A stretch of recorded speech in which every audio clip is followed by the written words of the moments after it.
नासिक में बनावटी शालियाथर आईटी घोटाले में पुलिस ने अब तक की सबसे बड़ी कार्रवाई की है।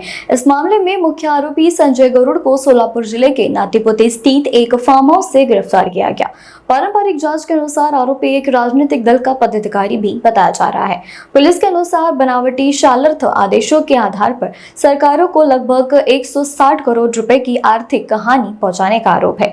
गिरफ्तार आरोपी संजय गरुड़ को दोपहर करीब 2:30 बजे नासिक जिला एवं सत्र न्यायालय में पेश किया जाएगा। मामले की जांच आर्थिक अपराध और दस्तावेज की सत्यता के विभिन्न पहलुओं से की जा रही है। नासिक पुलिस का कहना है कि जांच आगे करने के लिए और भी चौंकाने वाले खुलासे सामने आ सकते हैं। इस पूरे मामले पर सहायक पुलिस आयुक्त संदीप मिटके ने कार्रवाई की पुष्टि की है। रोल सर, या सगळ्या शालियार्थ आयडी प्रकरणामध्ये मोठी कारवाई खरं तर आपण केलेली आहे।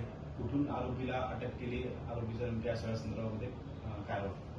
बनावट शालियार्थ आयडी तयार करून शासनाची आर्थिक फसवणूक केल्याप्रमाणे प्रकरणी नाशिक रोड पोलीस स्टेशन येथे CR नंबर 216/2026 प्रमाणे गुन्हा दाखल करण्यात आलेला होता। त्यामधील आरोपी नामे संजय भास्करराव गरुड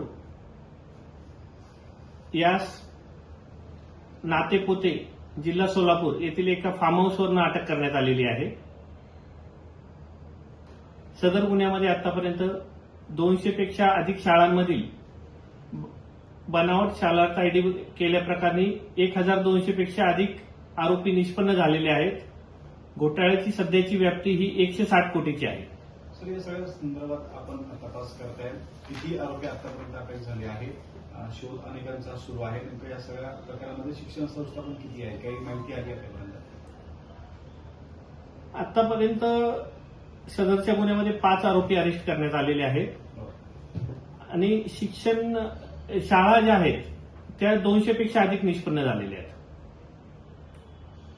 या आरोपीचा नेमका काय रोल होता, त्याच्याकडनं काही प्राथमिक माहिती घेतली, काय समोर आलं? आरोपीचे शेंदुर्णी एज्युकेशन सोसायटी नावाची संस्था आहे, त्या संस्थेचा हा संस्थाचालक आणि अध्यक्ष आहे।